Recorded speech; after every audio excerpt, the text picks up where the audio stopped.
నేనేమంటున్నా అంటే అన్న, ఇప్పుడు బాధితుల తరపు నుంచి బాధితులు మాట్లాడతారు. రమేష్ మాట్లాడాల్సిందిగా కూర్చో.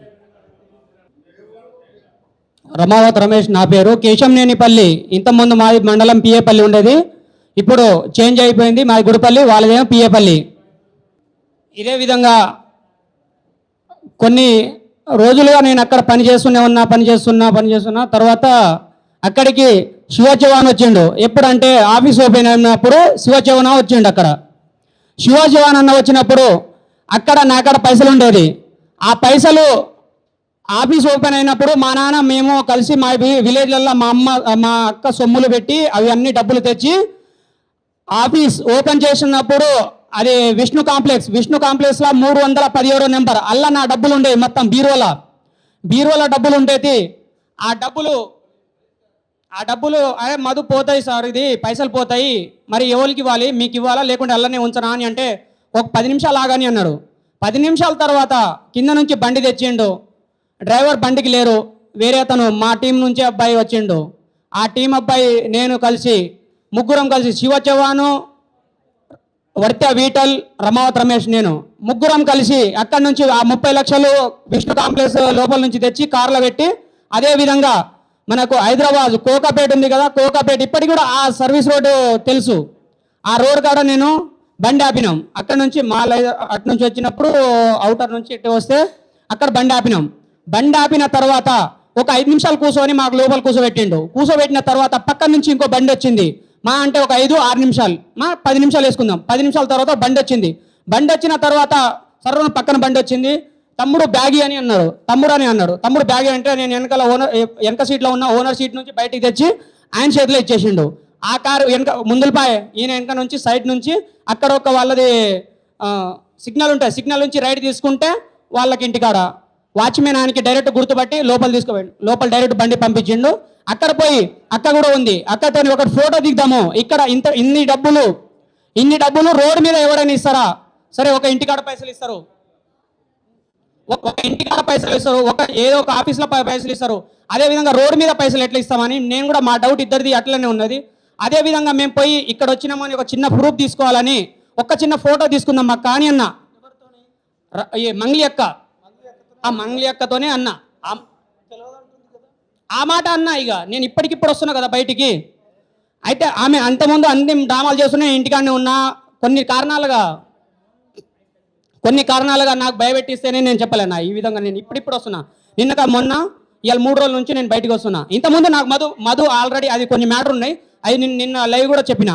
నాకు కొన్ని కారణాలుగా నాకు భయపెట్టించిండు, నేను అల్లనే కూర్చున్నా. రమావత్ మధు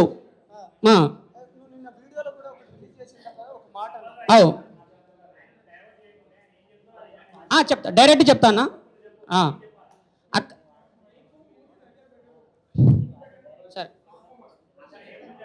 సరే, అదేవిధంగా ఒక ఫోటో తీసుకుందామని అన్న అక్కకు. తమ్ముడు ఇక్కడ వద్దు, ఫోటోలు వద్దు, ఎక్కడైనా ప్రోగ్రాంలో ఫోటోలు దిగాలి కానీ ఇట్లా ఇంటికాడ వచ్చినప్పుడు ఫోటోలు దిగొద్దు, అట్లాంటి వద్దు అని నాకు అన్నది. సరేలే, వాళ్ళు ఏముండదో, మనకు కూడా ఏం అవసరమా, ఎక్కువ ఫోర్స్ చేస్తే మళ్ళీ ఇక్కడ నుంచి ఫోన్ అక్కడ మదుకుపోతుంది. అక్కడ నుంచి మళ్ళీ నేను ఆఫీస్లో పనిచేస్తున్నా కానీ నీకెందుకు అక్కడ పోయినప్పుడు నువ్వు ఇచ్చేసి రావాలి కదా, నీకెందుకు అని అంటాడని నేను మళ్ళీ ఆయనకి మీకు నేనేమనలే. తర్వాత కనీసానికి ఒక ఫోటో శివన్నతో నేనే దిగుదాం, ఇక్కడ వచ్చినని కనీసాన్ని నేను ఇక్కడ వచ్చి పైసలు ఇచ్చినా అని మా సార్కి చూపెట్టాలని ఒక ఫోటో దిగిన. అదే ఫోటో తీసుకొని మళ్ళీ నేను ఇంటికి వెళ్ళిపోయినా. నేను వర్త వీటలు ఇద్దరము ఇంటికి వెళ్ళిపోయినాము.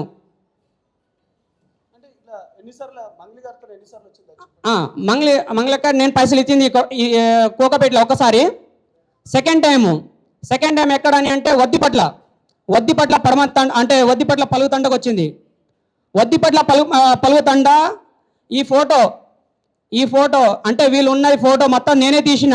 అంటే వాళ్ళు ఇట ఉన్నప్పుడు నేను ఇటు నుంచి నేను తీస్తున్న అబ్బాయి నేనే, ఇటు నుంచి ఫోటో తీస్తున్నా నేనే. అది ఆ మాట ఆమె కూడా తెలుసు. నేను అక్కడ పోయినా 2 గంటలకు, నాకు నా పెద్ద బైక్ ఉండేది జిక్సర్ బైక్ తీసుకొని అక్కడ పోయినా నైట్ 2 గంటలకు.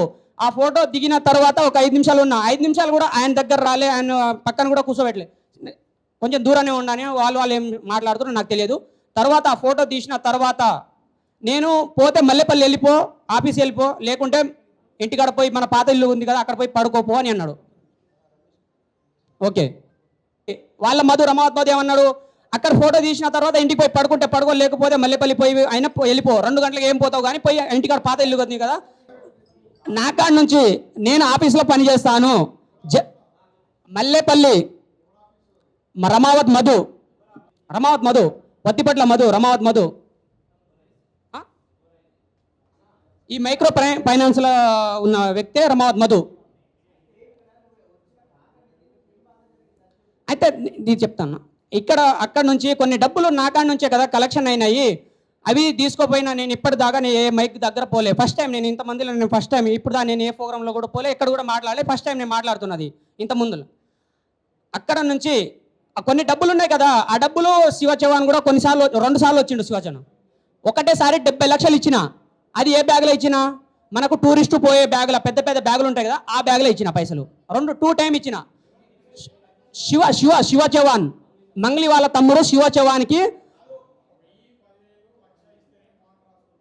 అది మనకు సంబంధం లేదు. వాళ్ళు మధు వాళ్ళు అనుకుంటేనే మనం ఇస్తాము. మధుకు అక్కడ ఫోన్ చేపిస్తేనే ఆయన బయట నుంచి నా డబ్బులు నేను 30 లక్షలు నేను ఫస్ట్ ఇచ్చిన, ఆఫీసు వచ్చింది అంటున్నాను, రాసుకోలే.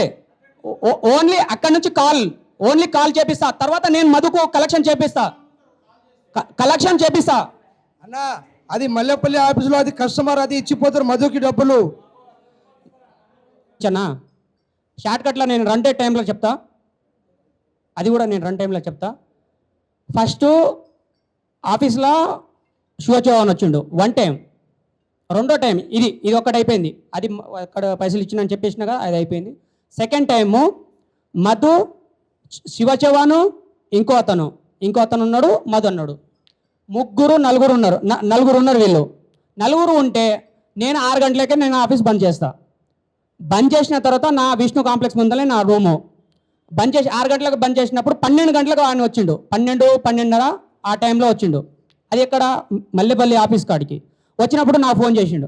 నేను ఏ టైం ఉన్నా కానీ ఎక్కడున్నా కానీ నేను పైసలు ఇచ్చేది నేనే, మధుకు ఎవడు వచ్చినా కానీ నేనే ఇస్తా. ఫస్ట్ అయితే పైసలు నేనే ఇస్తా, కలెక్షన్ చేసిన పైసలు ఏ టైం వచ్చినా కానీ నేను లేచి వానికి ఆఫీస్ షట్టర్ తీసి నేనే ఇస్తా.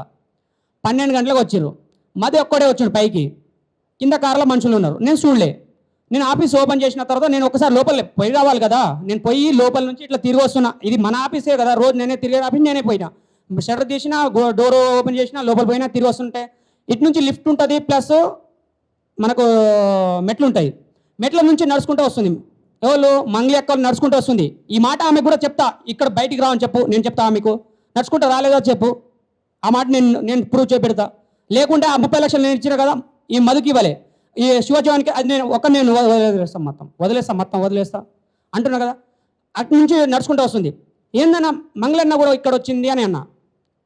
అరే రమేష్, నీకు తెలుసురా, నీకు అన్నీ తెలుస్తాయి, కొన్ని రోజులు ఆగు, తర్వాత నీకు అన్నీ తెలుస్తుంది. నువ్వు ఎట్టయినా లోపలనే పని చేస్తున్నావు కదా, నీకు ఎవరు వస్తారు ఎవరు పోతారు అనేది నీకు క్లారిటీ వస్తుంది, కానీ ఎవరు చెప్పకు.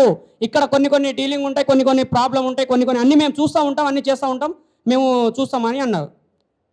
సరే అయిపోయింది కదా, నేను ఆఫీసులో ఉండాలా పోవాలా అని అన్నా. అయితే నువ్వు ఆఫీస్ ఓపెన్ చేసినా, మంగళెక్కకు చూసినా, లోపల పోయింది, దాని తర్వాత రూమ్ పోయి పడుకోపో అని అన్నాడు. ఏంది నా దూరం అయితే కాదు, ఇది రూము పక్కనే, రూము నడుచుకుంటూ పోతే ఒకటే రోడ్ పక్కన అయితే నా రూమే, అక్కడ పోయి నేను పడుకున్న తర్వాత పొద్దున్న నేను రావాలి కదా, వచ్చి చూడాలి. అక్కడ చూసినప్పుడు వచ్చి అన్ని డోర్ క్లోజ్ ఉన్నాయి, షట్టర్ కింద ఉన్నది, కానీ తాళం వేయలే, ఏం చేయలే. నేను పొద్దున్న నేనే కదా మళ్ళీ తీయాల్సింది. 6 గంటలకే పోయినా, ఉన్నారా పోయిరా వీళ్ళు, అసలు వచ్చిర్రు పోయిరా లేదా అని నేను క్లారిటీ తీసుకొని పోయినా. అక్కడ మనుషులు లేరు, నేను మళ్ళీ రూమ్కి వెళ్ళిపోయినా. రూమ్కి వెళ్ళి ఫ్రెష్ అయ్యి నేను అన్నం తీసి మళ్ళీ 9 గంటలకు వచ్చి నేను ఆఫీస్ ఓపెన్ చెప్పిన. ఆఫీస్ వీళ్ళకి కూడా తెలుసు ఏ టైం తీస్తాను. మనుషులు సాయంత్రం అది కూడా మనుషులు ఉంటేనే నేను 5 గంటల దాకా 5:30 6 గంటల దాకా ఉంటా, లేకుంటే నేను 5 గంటలకి నేను క్లోజ్ చేసి వెళ్ళిపోతా. ఇదొక్కటి. ఇంకో టైం కూడా వచ్చింది, అదే రకంగా ఇంకో టైం వచ్చింది. 2 టైం నేను ఇప్పటి కూడా అదే అన్నా, నిన్న కూడా అదే అన్నా. నేను ఉన్న అబ్బదం ఆడను, ఏదున్నా ఆమెకు ఇక్కడ తీసుకురా, నేను కూడా ఎక్కడంటే ఎక్కడ పోతా, ఆమెతో నేను డేర్గా నేను మాట్లాడతా. శివ చౌహాన్కి నేను పైసలు లేదనేది, పక్క నుంచి కారు రాలేదని ఆ ఒక్క మాట చెప్పాను, నేను ఇక్కడి నుంచి వెళ్ళిపోతా. మీకు ఇప్పుడు ఏమైనా డౌట్ ఉందా?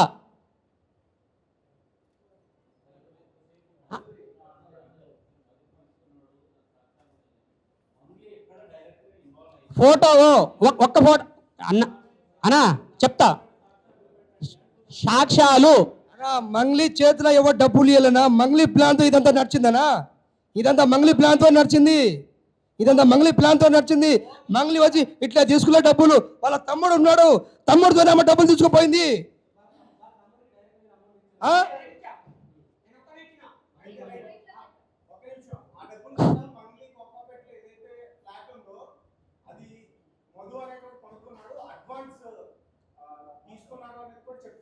అది అంత దూరం నాకు తెలియదు, నేను తెలుసాను, నేను ఎందుకంట అది నాకు తెలియదు.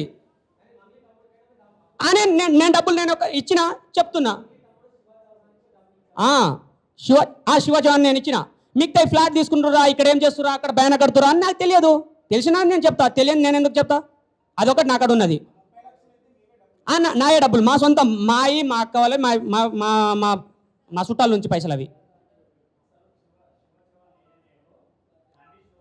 ఇప్పుడు నేను ఒకటి చెప్తా, వీళ్ళ వెనకాల హస్తం ఒక్కటని అంటే, ఇక్కడ ఉన్న వాళ్ళందరూ అబద్ధం అని అంటే నేను ఒకటే ప్రూఫ్ అంట. అది కూడా మా ఎవరు ఉన్నారు ఆయనకి ఇచ్చిన నేను నెంబర్. ఇక్కడ నుంచి పోయిన నెంబరు నాకు ఉంది. అక్కడ ఏ సిమ్తో మాట్లాడిందో నాకు ఆ నెంబర్ లేదు. ఆ నెంబర్ నేను ఇస్తాను. ఏ టయానికి ఎక్కడ ఏ టయానికి అనేది నేను అన్ని క్లారిటీ నేను ఇస్తా. అదేవిధంగా ఇప్పుడు అంటే చాలా ఉన్నారు కదా, బయట సార్లు ఉన్నారు కదా, పోలీస్ సార్లు ఉన్నారు కదా, వాళ్ళకి ఆ నెంబర్ ఇచ్చేద్దాం. అన్ని జాతకాలు బయటకు వస్తుంది. దీని వెనకాల హస్తం ఎంతమంది ఉన్నారో కూడా నేను చెప్తా. ఆ మాట నేను ఇప్పుడు చెప్తా. నేను నా కొన్ని కారణాలుగా మొన్న వీళ్ళకు కృష్ణుడు పండుగ, ఇప్పుడు సంక్రాంతి తర్వాత ఒక 10 రోజుల తర్వాత కృష్ణుడు పండుగ, ఆఫీస్లో ఏమేమైనాయి నువ్వు చెప్పగరా రమేష్ అని అన్నాడు. నేను నీకు సెటిల్మెంట్ ఇస్తా, 25,000 రూపాయలు నా చెయ్యితోని. ఇక్కడ ఎల్బీ నగర్ విక్టోరియా మెమోరియల్ పక్కన సిఎన్జి గ్యాస్ పెట్రోల్ బంక్ ఉంటుంది. ఆ పెట్రోల్ బంక్ దగ్గర ఆయన జైల్లో ఉంటే వీళ్ళ మామకు నేను 25,000 రూపాయలు ఇచ్చినాను. బయటికి వస్తే నేను అన్ని డబ్బులు ఇచ్చేస్తాను. కోట్ల నుంచి ఫోన్ చేసిండు. సంక్రాంతి పండుగకు మనం ఇంటికి పోతాం కదా, పిల్లలకు నేను ఆటోలో తీసుకొని పోతుంటే నేను మధ్యలో మాల్ దగ్గర ఒక పెట్రోల్ బంక్ ఉంటుంది, ఖాళీగా పెట్రోల్ బంక్ ఉంటుంది. అక్కడ అన్నం పెడతారు. అన్నం తింటుంటే ఫోన్ చేసిండు మధు. ఏందబ్బా ఫోన్ ఇంతలో మధు ఫోన్ చేసిండు. అసలు జైలు నుంచి ఫోన్ చేస్తాడా? చేసినప్పుడు నేను డైరెక్ట్ రికార్డ్ పెట్టుకున్నా. అరే పెద్దమ్మకు పోయి చెప్పు, పెదనాన్నకు పోయి చెప్పు, ఒక 50,000 చేయరా, నేను ముందల పైసలు ఈ పైసలు మొత్తం నేను సెటిల్మెంట్ చేస్తాను అని అన్నా. కొన్ని కారణాలుగా నేను రికార్డు కూడా పెట్టుకున్నా. ఆ రికార్డు నా పోయింది, కానీ ఆ నెంబర్ అయితే ట్రాక్ చేస్తా, కంపల్సరీ తీస్తా. ఆ పోయిన రోజు నేను మా బాబాయ్ అక్కడ పోయిన రోజు ఆ సంక్రాంతి పండుగ ఎప్పుడు సెలవు ఇచ్చారు ఆ విధంగా తీస్తే కానీ ఆ టైంకి నా దాంట్లో నుంచి ఫోన్ నెంబర్ వస్తుంది. ఆ నెంబర్ నుంచి జైలుకి నుంచి నా ఫోన్ చేస్తే 50,000 చేయరా అని అంటే 25,000 చేసిన నేను. అది కూడా నా తప్పేనా? ఇచ్చింది నేను తప్పేనా? వాడు బయటకు వస్తే పైసలు ఇస్తాను అన్నాడు. కృష్ణుడు పండుగ 3 రోజులు ఉన్నా, ఫస్ట్ సెకండ్ థర్డ్ రోజులు, 3వ రోజు పైసలు ఇస్తాను అంటే నువ్వు ఇంటికి పోరా నేను ఇస్తా, నేను ఫోన్ పే కొట్టేస్తాను అన్నాడు. 3వ రోజు నుంచి కథం జాడవేలు పత్తలే, వాని ఫోన్ కూడా స్విచ్ ఆఫ్, ఫోన్ లేపడు, ఏం చేయడు.